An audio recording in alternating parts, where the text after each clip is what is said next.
In Rodin, we're always looking at this strong realist element combined with powerful emotional content and impact. Rodin did some very heavy lifting for sculpture during his time. Um, what he did was perhaps cumulatively accomplished by an entire group of painters. What we feel here in these figures and in many of Rodin's subjects is the weight of their physicality, and particularly here, the weight of their emotions simultaneously. Rodin's masterful work comes from the impact that his keen powers of observation of humanity, of the human condition, possess, and his ability to realize and render them through his technical mastery in bronze and marble. The strong suffering relayed through these emotions.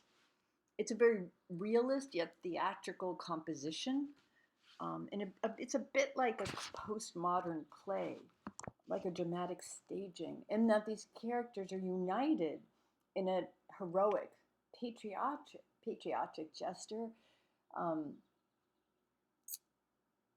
and a patriotic occurrence, but they are all completely independent of each other. So the ideas here too of mass and space, that these figures are so close, um, yet they still do not touch, creates the idea of almost like a theater in the round. We can almost feel them moving. That was very radical and revolutionary even for the 19th century. Vincent van Gogh. He is so much more than that nutty Dutch guy who cut off his ear, was mentally ill, etc., etc. So much more. So much larger than that in terms of even the content, the themes of his composition. I saw a beautiful show 3 or 4 years ago just on his landscapes. So, Starry Night is best known.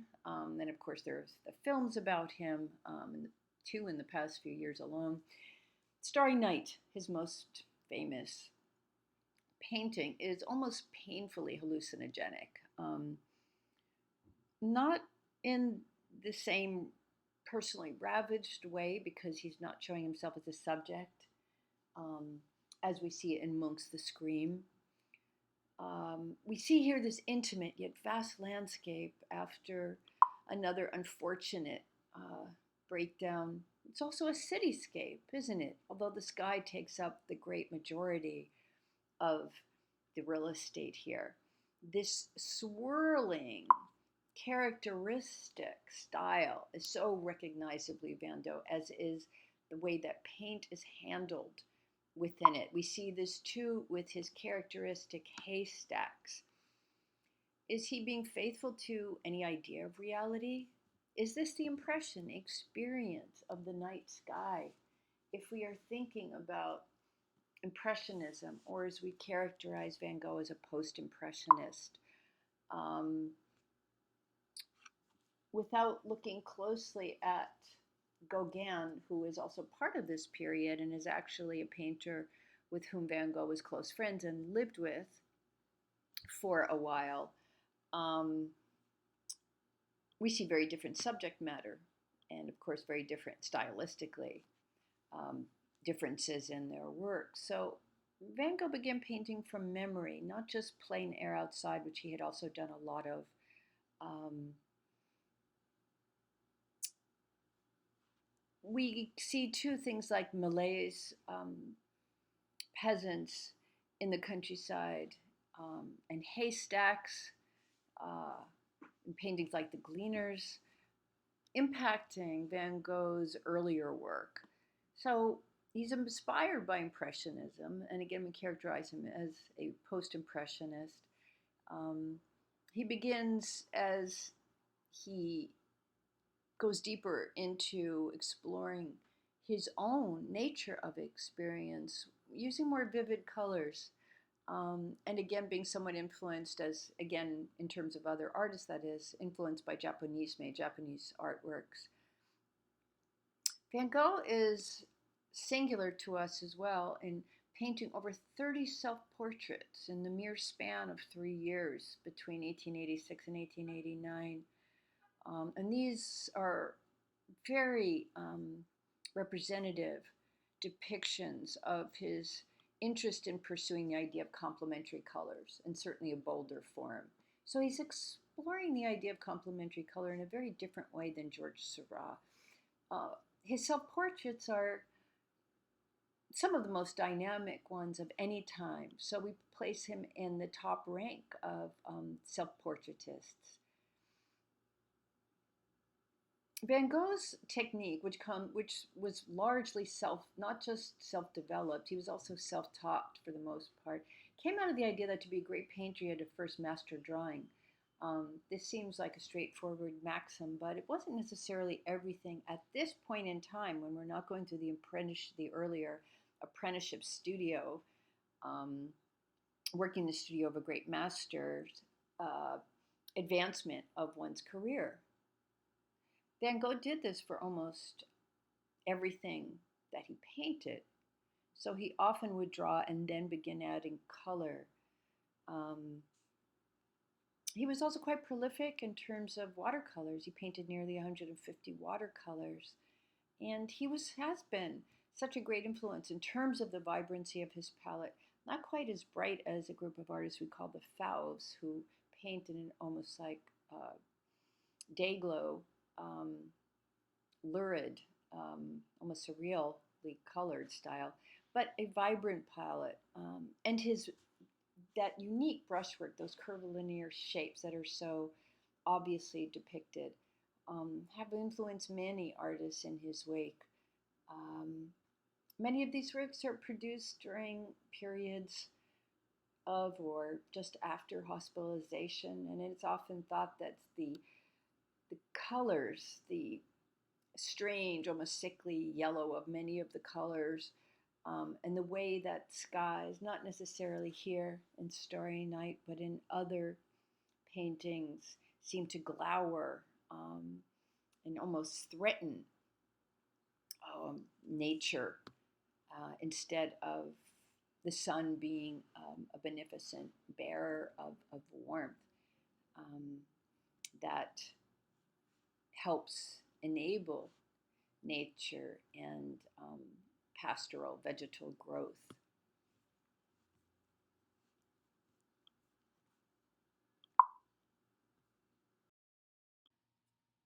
Painted at the very end of the 19th century, I think it's fair to call Munch's The Scream one of the most ubiquitous images of that time, and in a way, in its wake of our time as well. I recently just saw this image on a contemporary, not a digital artist's cell phone rendering of the idea of the overwhelming inundation of images. So, yes, Munch is very much representative of the idea of the dark Norwegian, but he's part of a larger part of European culture at the end of the 19th and the beginning of the early 20th century, when this clash between liberationist yearning, we can call it, and doomsday fears, again, end of the 19th century, and coming up to the year 1900, that also contributed to some reality fracturing stylistic movements in art, like German Expressionism.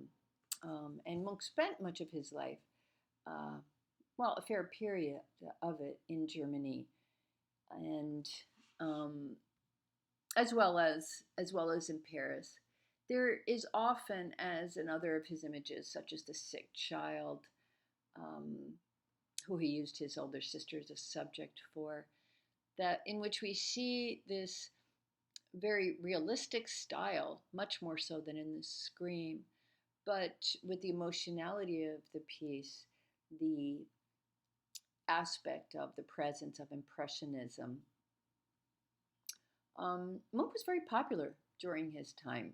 What did they see? They saw the same kind of thing that they saw in Gauguin and Van Gogh, a willingness, a compulsion. We see a compulsion in the work of Van Gogh, in Gauguin, and in Munch to heighten emotion to the level of almost excess and to use it as a vehicle in their art. So, this idea, this introduction of psychological disturbance, of sometimes an occult spirituality, um, and an attitude towards the way sex was depicted that are um, that were extreme, that were in a sense almost harkening back to romanticism because of its tendency to be so almost hysterical and strident, as we see in the Scream. The Scream is generally thought of as what?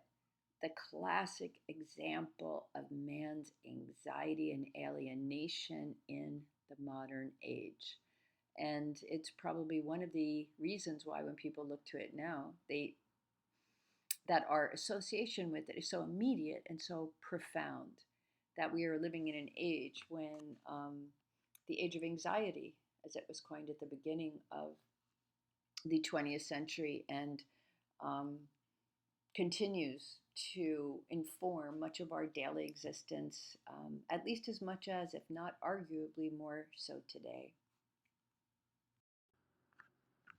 In Horta's stairway here, shown in Brussels, we see a perfect example of Art Nouveau in its curvilinear, sensuous shapes, in its Rococo and Baroque influences.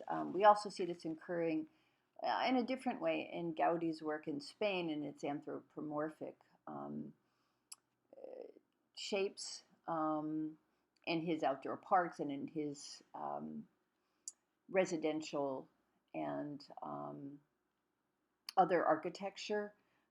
We see it very prevalent in Austria and Vienna at the time as well.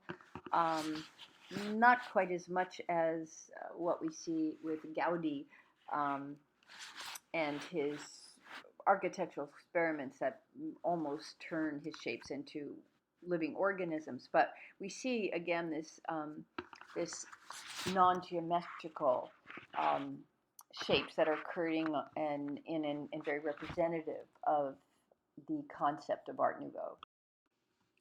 Henri Toulouse-Lautrec's lithograph of Jane Avril is named after a famous can-can dancer, Jane Avril, who was dancing a dance that was rather outrageous at this time. She was quite gymnastic, very thin and quick as a dancer. The can-can was called Le Chaout, and Jane Avril was one of the most popular, perhaps the most popular dancer of the can-can at a club in the famous Bohemian district up on a hill of Paris called Montmartre. And this club was Le Chat Noir, the black cat. There's also a famous lithograph of a black cat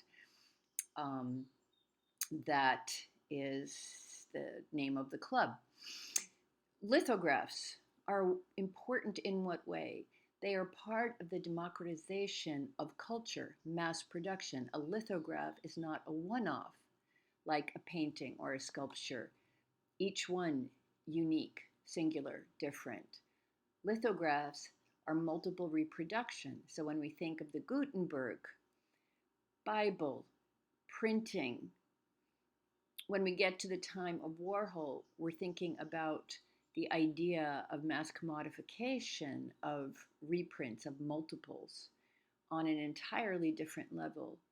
But lithographs bringing posters such as Jane Avril and the idea of this bohemian life in Paris and France is something that is available through the medium of lithography. If we employ the term, the idea, the word zeitgeist again, the culture, the spirit of the time, Jane Avril and the advent of lithograph posters are good examples of that.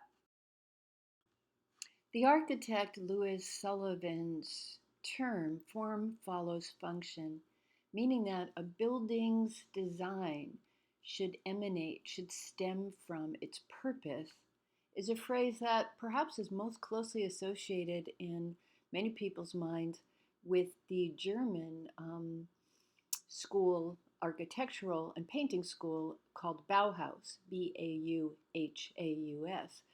a seminal um, movement in terms of both architecture and painting that achieved international influence. After the Second World War, we in the US were fortunate to receive many of the leading minds behind the Bauhaus movement at some of our institutions when they voluntarily left or more frequently fled the Nazi regime in Europe. So, form follows function is a phrase that was coined by our own American architect, Louis Sullivan, but it's often associated with Bauhaus, and many people incorrectly um, understand it as a phrase that was coined by the Bauhaus movement. Instead, it was borrowed by Bauhaus and originated by Louis Sullivan.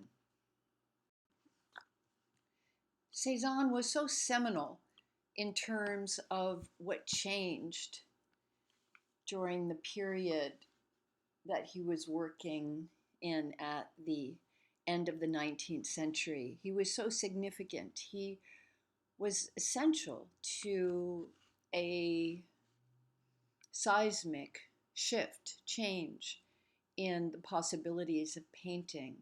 He could draw beautifully in the classic sense, as many artists who are venturing into new ways of representation visually are doing.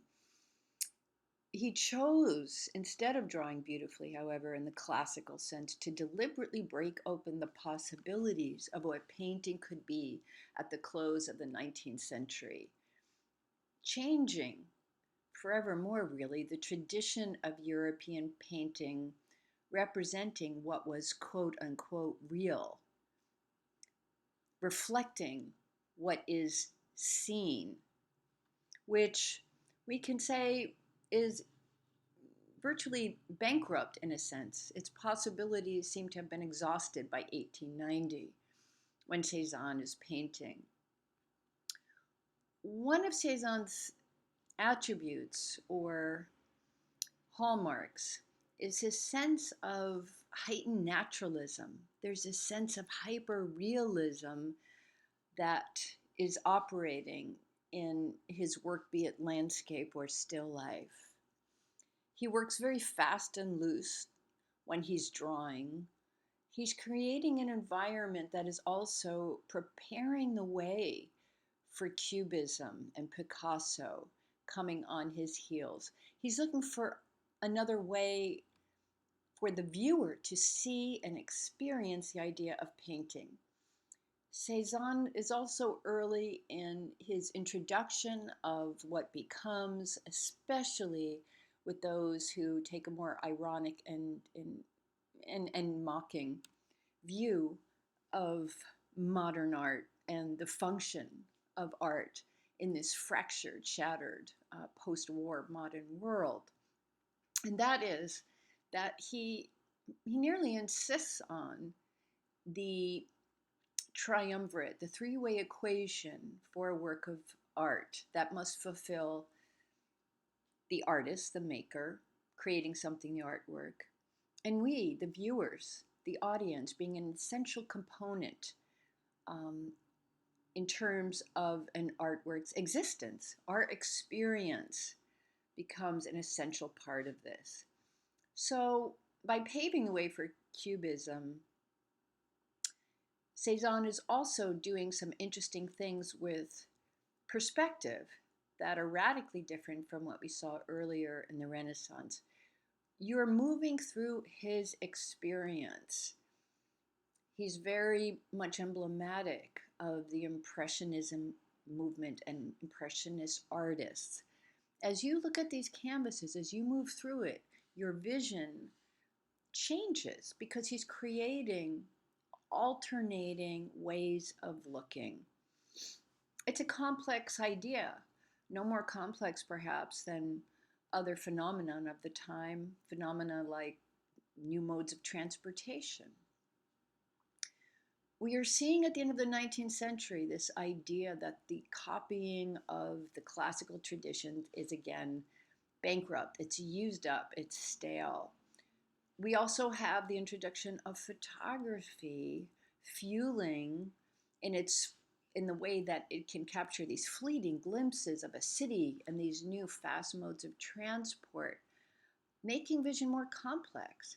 So painting and photography again having this relationship whereby photography relieves painting of the necessity of what is real.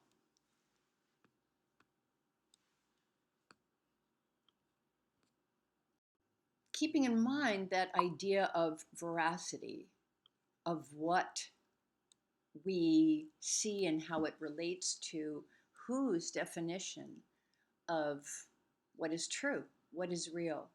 We can think about the way that Cezanne is, in a very novel sense, using foreground and background in his many times painted Mont Sainte-Victoire, this landscape. It seems a straightforward composition, but if we look more closely, we can see that the tree, in a sense, it democratizes the foreground. It makes everything contain the same value and weight, although he changes the dimensionality of the foreground and the background. He levels the playing field between these two traditional representations. And with that, he's creating something that was essential to Cezanne in terms of his compositions, and that was harmony. It was the opposite of creating something that looked fractured. When he wanders a little bit further into what is a predecessor to Cubism, we, in the modern age, at that point, have to find a new way of defining what is disjointed with employing new language and new ideas. When we look at still life with Basket of Apples, we're seeing a painting that is unfinished in several spots. There are parts of the white tablecloth that look like they are more roughly painted, like it's a first coat.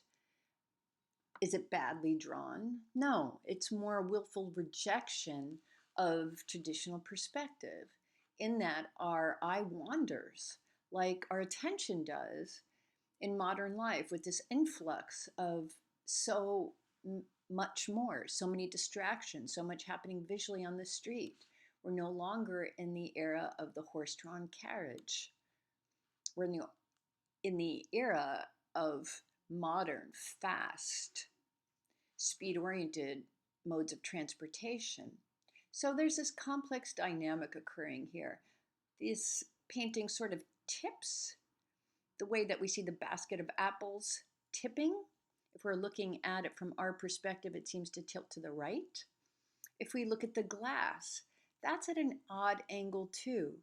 So there's this idea of the way that Cezanne is working with the concept of gravity that is employed in Still Life with Basket of Apples.